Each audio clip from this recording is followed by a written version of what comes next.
My name is Jaslyn Johnson, and this is my presentation on my validation analysis article. So a little overview of SEM-EDX. So the SEM microscope directs a beam of high-energy electrons onto a sample, and this will provide various signals to be detected, such as the secondary electrons that allow for the topographical imaging and the backscattering of these electrons.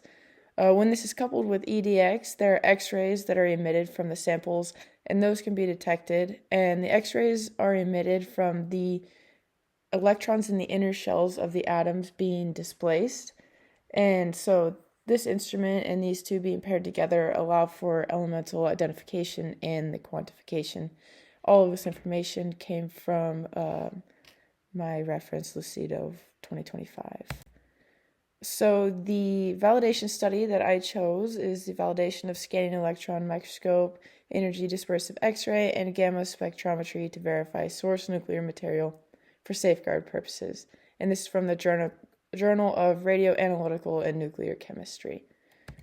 So the major analysis types that SEM-EDX can do. So SEM provides very high resolution images and reveals surface morphology and structural details, while EDX complements SEM by providing the elemental composition data in very specific locations on the samples rather than the entire sample as a whole. It focuses in on very specific locations. So the types of analysis used in this study. So SEM was used to examine the microscopic and morphology of the nuclear material samples, while EDX was used to detect the presence and concentration of uranium and thorium within these various sample types. And this information came from the study directly. And then these two instruments being paired together allowed for the analysis of both the structure of the samples and the composition of the materials being used. So the major sample types that SEM-EDX can analyze are solid samples, powders, metals, polymers, and biological samples.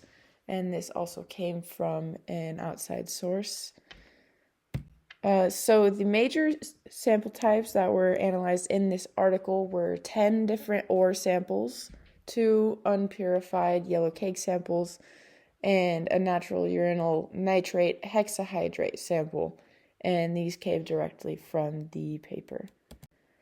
So the major sampling methods that SEM-EDX can use are mounting, coating, drying, dehydration, and cross-sectioning, and all of these are used for different sample types. So the mounting is used for small particles or solid fragments, and they're mounted onto aluminum studs. Coating occurs with non-metallic samples that are coated with gold, carbon, or platinum to prevent charging from occurring. Drying or dehydration is for biological samples that are usually wet.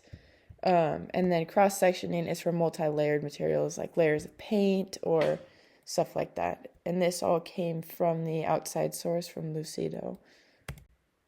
So the major sampling methods used within this article, the samples were mounted and then coated with the vacuum evaporated carbon, had a working distance of about 10 millimeters, an accelerating voltage of 30 kilovolts, and a spot size of 50. This information all came directly from the article. So the major results and conclusions that this study found was that SEM-EDX can indeed detect and quantify uranium and thorium in the samples that they used, which were the nuclear materials. The major results showed that uranium-238 had concentrations from 88.36 parts per million to 215.74 parts per million, and then the thorium-232 concentrations ranged from 2.55 parts per million to 9.73 parts per million. And so these concentrations of the uranium and thorium confirm the success of this instrument, the SEM-EDX, that they can indeed detect these metals and materials within the samples that were detected, and it supports the use of this instrument for the nuclear safeguards. And this information all came directly from the journal article. Some major improvements that can be made. Well, first off, I think the authors did a great job with the analysis and the various sample types that were used. They did a good job explaining what they did and using different types of samples rather than just all the same type or just one type of sample. But some improvements that I think could be made would be to compare this validation study and this instrument to other analytical techniques and how they were able to, or if other analytical techniques are able to detect the uranium and thorium, because I think it's useful to know, like, if this is the only instrument that can do that, or the only instrument that can do that for these specific sample types, or if there are other analytical techniques that can do the same thing, and in what circumstances.